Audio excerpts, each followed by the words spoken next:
Hello team, welcome to another ATP Geopolitics video with myself, Jonathan MS Pearce. Ukraine War news update, second part thereof for the 3rd of March 2025. I'm going to be talking you through the military aid that's been going and will go to Ukraine from most of the nations around the world, but probably not so much from the US at the moment, as they appear to be wanting to put an end to that. We'll talk about that in a second.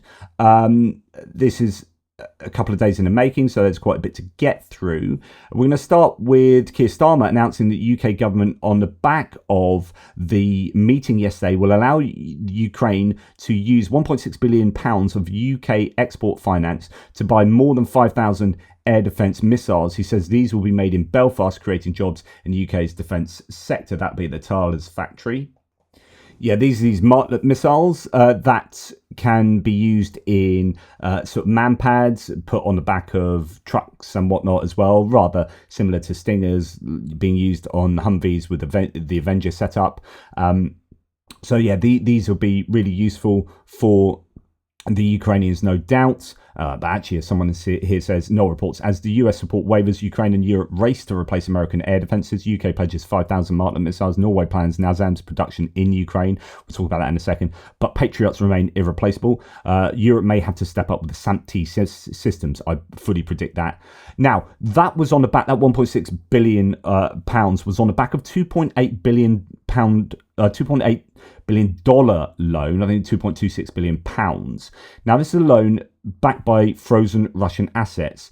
UK signed that agreement just before yesterday, so we're already ramping it up, and Rachel Reeves signed that. The loan, which is part of the Group of Seven's Extraordinary Revenue Acceleration Credit Initiative, was signed amid Zelensky's visit to London to meet the UK Prime Minister Keir Starmer. So that was the day before, and then the day after. That's as soon as basically Zelensky got there. Now, just be warned about this. So, you know, this is a proper way to do a loan to Ukraine. You give the money to Ukraine and you use the Russian frozen asset profits to pay for it. The UK's share, again, of that G7 ERA, fully earmarked for military procurement to bolster Ukraine's defences.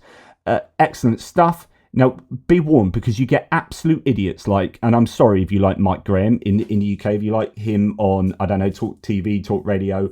I despise him. I do not like him. He is, you know, one of your kind of arch leavers and all that kind of stuff, but he's actually not very nice on Ukraine. He is one of the few media personality who, if you look at his Twitter feed, it's all just amplifying Russian trolls and bots. Just, I'm like, anyway. Like, this is the sort of thing, now this guy should know better, and it makes me want to tonk him on the nose. I'm feeling angry today, and Mike Graham's going to get it. So, from where did you find the magic money tree that costs pensioners their fuel bills, costs farmers their livelihoods, and will cost businesses their existence? Disgraceful grandstanding on the lives of decent working people. That loan is underwritten. I mean, it literally said it in Rachel Reeves' tweet there. So he's railing against Reeves. But Reeves said, this will be repaid using profits from sanctioned Russian sovereign assets. It's not denying pensioners their fuel bills. And blah, blah, blah, blah, blah. So, you know, disgraceful grandstanding. No, it's makes me so angry that there's this kind of disinformation. So Mike Graham, you know, go and do one. And he's sort of giving platform to people like Isabel Oakeshott, who is living in Dubai now and then raiding against immigrants. Talks international editor Isabel Oakeshott says Keir Starmer's outpouring of support for Ukraine is an absolute joke when the levels of illegal migration are increasing in the UK. We can't even protect our own coastline, says a woman sitting in Dubai. And this, the reason I know it's Talk TV, but Mike Graham was like, he reposted this and he's like, yes, this. So that's the sort of person that's spreading. Anyway, move on. Norway wants to increase aid to Ukraine. The country's Prime Minister intends to submit a corresponding initiative to Parliament in the near future. Why can't we all be more like the Baltics and the Nordic states? Finnish Ministry of Defence will deliver 660 million euros worth of weapons to Ukraine, including heavy Finnish-made armoured vehicles as part of the upcoming defence aid packages. Awesome. Czech Republic has become the first country in the world whose citizens have pledged to buy a military helicopter. We've raised more and we will use this money to transport a Black Hawk UH-60 to Ukraine. So they've raised money for a Black Hawk helicopter, 2.8 million euros for Ukraine's main intelligence directorate. The initiative shows incredible solidarity in supporting Ukraine's defense efforts. Lithuania invests 21 million in Ukraine's arms industry, agrees to a joint production. They've already invested 20 million euros in purchasing weapons for Kyiv from Ukrainian producers and will produce arms in cooperation with Ukraine, said the Lithuanian Defense Ministry. And Italy will provide 13 million euros to support Ukraine's energy systems, according to the Ministry of Energy. Remember, USAID have pulled out of doing that, and the US has stopped that from happening. An agreement was signed which will allow Ukraine to purchase equipment and strengthen the resilience of our energy grid.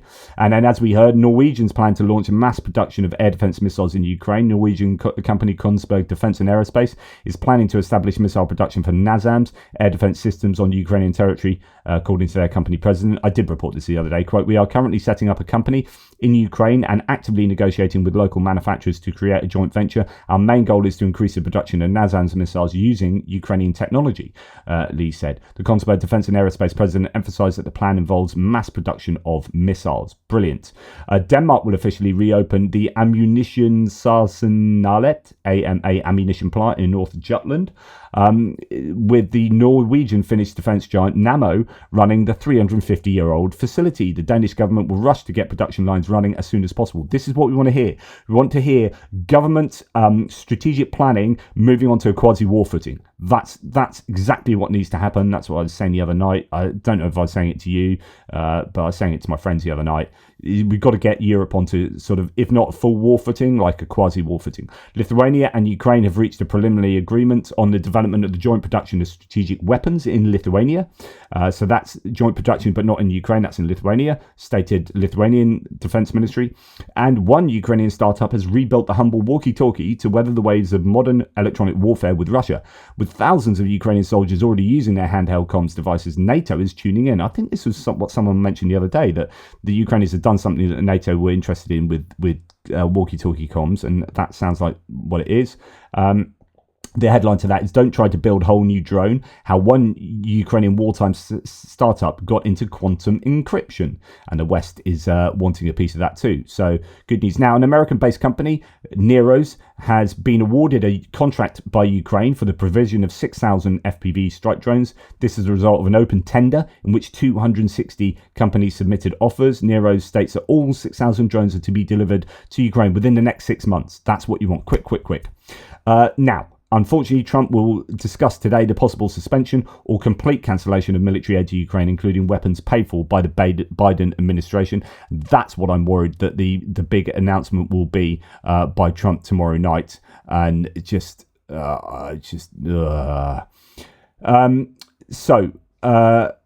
Tim White says, yes, that they might halt. But he includes, and I don't know if this is in there, all types of military funding, including intelligence sharing and military training. Now, intelligence sharing and military training is, I mean, if that's going to include F-16 pilots, then and intelligence sharing is so freaking important. You can't acquire targets without sort of satellite intelligence sharing and whatnot. This is really, really bad news. The US will not give Ukraine money until Zelensky comes to Washington with peace, and that was the US Secretary of Commerce. So it's not looking good for continued US support of Ukraine, is it? US Defense Secretary Pete Hegseth has told his European counterparts that they should expect a reduction in the US military presence in Europe, according to the Washington Post. European diplomats are told that 20,000 US troops sent by the Biden administration will be withdrawn from Europe. And we hear from the Ukrainians that the contract 18 to 24, where they're trying to attract people from that age cohort, from that age range into the armed forces voluntarily. Their first payments have begun and applications are rising daily. Quote, "Every day we receive many applications and a trend is growing. Contracts have already been signed and the first payments have been made," said Idor Hadlevsky, head of the recruitment for the 95th Air Assault Brigade. Right, now we're going to move on to stuff that's adjacent to this, but it's really important to give us a greater context. I've already shared this with you. These are the numbers of, say, tanks, infantry fighting vehicles, and aircraft and personnel in service in Europe, the US, China, and Russia. And if you add Ukraine to Europe, then the point is that Europe can do an awful lot to help. We do have a sizable army, and if Russia did want to have a fight with Europe, do you know what? We could take Russia on. Lots of people say, oh, we'd lose to Russia. No. Ukraine has pretty much beaten Russia in the ground forces. Navy, that would be interesting, but actually, if you want a war in Ukraine with Europe, Europe would prevail, and that is supported by the stats that suggest how much stuff, how much kit, and how much personnel we do have compared to Russia. Europe is a big geographic area with a very decent GDP collectively, and so we shouldn't do Europe down. The challenge is going to be in particular types of tech and particular weaponry that we don't at the moment make, and if you're going to start ramping up or starting production for that kind of stuff, that takes years to put into motion. Right, Keir Starmer named 4 points that the leaders of the states agreed to at the summit. So they need to continue to provide military assistance to Ukraine as long as the war continues, and also increase economic pressure on Russia.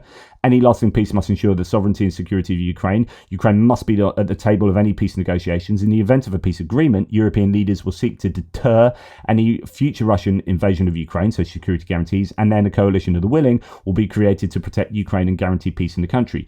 The question is, how much of a role, if any, will the US play? Now, Ireland have rethought their neutrality. Is this a big shift in its defence policy? Dublin is moving to ease defence rules to boost support for Ukraine, potentially ditching the triple lock system that requires UN, government and parliament approval for troop deployments, according to Bloomberg. That's incredibly important. Ireland has long kept its neutral stance, but rising security threats could push it closer to NATO-style cooperation. Wow. And then French. So Macron has said, for 3 years, the Russians have been spending 10% of the GDP on defence. We must therefore prepare for the future by setting a target of around 3 to 3.5% of GDP. There are structural cohesion funds and existing programme funds that are not being used. And I want us to be able to give the Commission a mandate to use innovative financing. That means either joint loans or the European Stability Mechanism in order to raise significant amounts together. We will probably need 200 billion euros initially to be able to invest. We will have to increase the 2024 to 2030 military programming law. The question is, will we need more national funding? How can we better mobilise European funds? So expect some big decisions being made around the 6th of March when they all get together. Now, Fabian Hoffman talks about some things are moving in the right direction. Sweden is now very likely to become the 4th confirmed user of the Taurus KEPD 350. So that's a Taurus cruise missile from 2028 onward. It'll come. So this is important because if you want to provide Taurus to Ukraine, you need to have orders for Taurus coming in. You need to have a production line that is kicking them out, and more countries coming on board with them not only moves those nations away from US dependence in terms of munitions like cruise missiles, but also ramps up production that will allow Ukraine to be able to benefit, hopefully, from that. Now, a faster production, says The Thinker. According to the information from the meeting in England, that was yesterday, the embargoes on all critical defence industry parts for Turkey are being lifted. Watch Turkey. Turkey are going to be important, and there may be some reliance on Turkey to be an integral part of what happens in Ukraine. Ron Filipkowski from Midas Touch Network says, Elon Musk is now running the Department of Defense through his Fox host, Useful Idiot Proxy. So the Secretary of Defense has said, I'm now directing each member of the department's civilian federal workforce to provide 5 bullets of what they accomplished last week and comply with OPM's email directive. In other words, he is on board with Elon Musk's email demand for you to prove yourself in 5 bullet points, otherwise you get fired, effectively. So, Elon Musk is getting his way in the Department of Defense. Now, much more talk is coming out in public about how much money the US has actually given to Ukraine. Michael Weiss here saying Army Ukraine had... So actually this is in reply as well to JD Vance. So JD Vance controversially said, the Vice President, because let's face it, right across the government, the US administration, they are falling over themselves to be critical of Ukraine. They are just trying to be critical of Ukraine. JD Vance says the bitter irony of America's present predicament is that the very people who cheer for permanent arms shipment to Ukraine also supported deindustrialization of America. The very things you want us to send are the things we don't make enough of, which is ostensibly utter BS. He's got it 100% incorrect. The people who are advocating for arms shipments to go to the US are the ones that are demanding that US manufacturing is ramped up precisely to help support Ukraine. This is just completely false. To which Michael Weiss says, arming Ukraine has reindustrialized America as the bulk of our spending has gone to opening factories and hiring workers to build weapons and ammunition and to otherwise revitalizing America's own military. This is a man who told Zelensky he didn't need to go to Ukraine because he's seen the stories. Vance also doesn't understand the US policy on Ukraine he opposes, a combination of lazy and cretinous, as nearly 70% of total Ukraine assistance is spent in the United States or on US forces. How much Ukraine assistance has been spent in the United States on it or on its forces? So there you go. So that is one, that's from AEI, that's the American Enterprise Institute, which is otherwise a right-leaning free market think tank. Right, Oliver Alexander replies as well. The fact that the vice president doesn't know that over $60 billion worth of aid to Ukraine stayed in the US specifically to produce weapons systems in American factories employing Americans should be disturbing, if unsurprising. Like, what are you doing, JD Vance? Right? You are either utterly thick and stupid and ignorant, or you are lying. Right? Which is it? Is it that you're so clouded by your desire to be pro-Russian and anti-Ukraine that you are willing to suck up disinformation? Or do you know this, but you are lying to your audience and the electorate in order to, I don't know, promote pro-Russian thinking? I don't know. Either way, Vance, you're disgusting.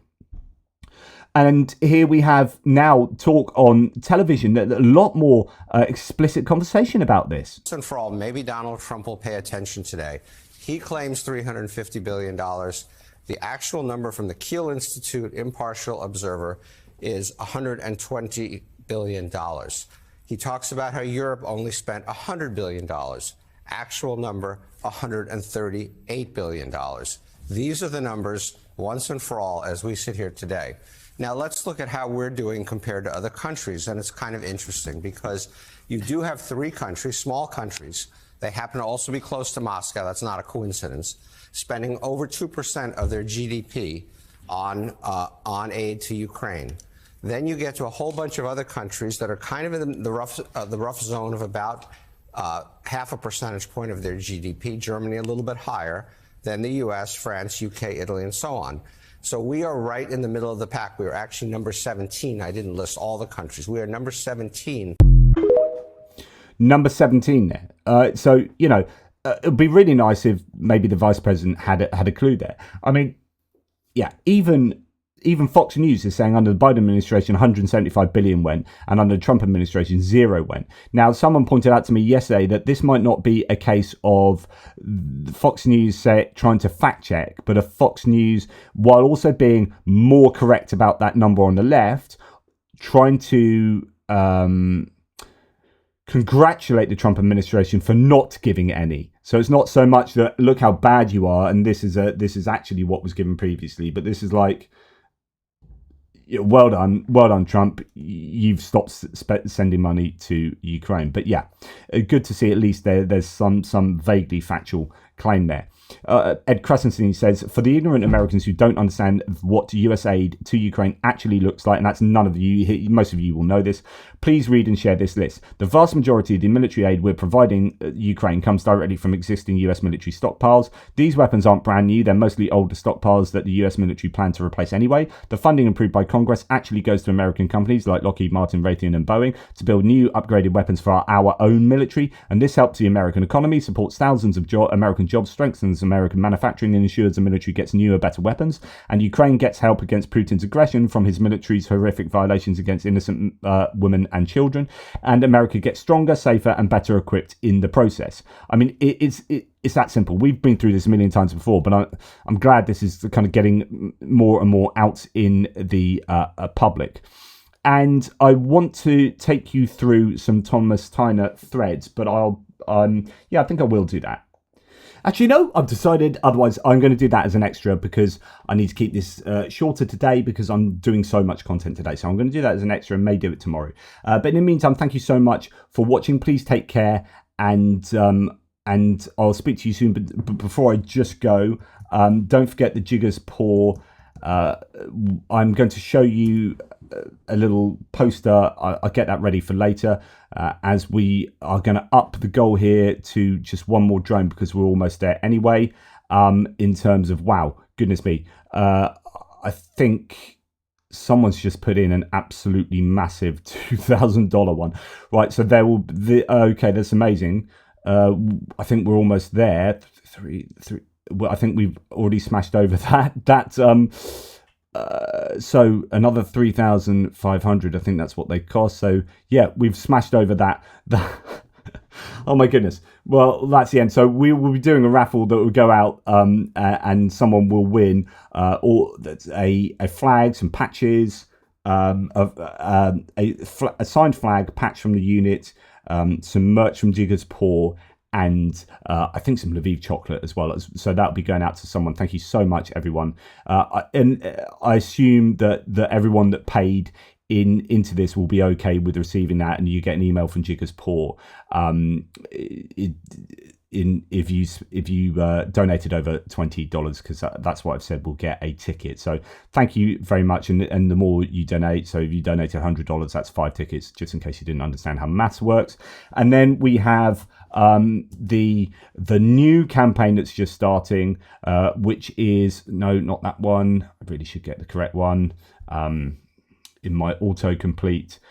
So we have this one here, ATP Geopolitics, Rick the Ukrainian and Roman Trokimets. That is a joint one together where we've got 2 vehicles that are between us, and we've got a patch for the 2 of us working on that. And then one for just ATP Geopolitics, just one vehicle that will be on its own, ATP Geopolitics. And so that is going to be linked below as well. So thank you all for your help. Really appreciate that. Take care, and I'll speak to you soon.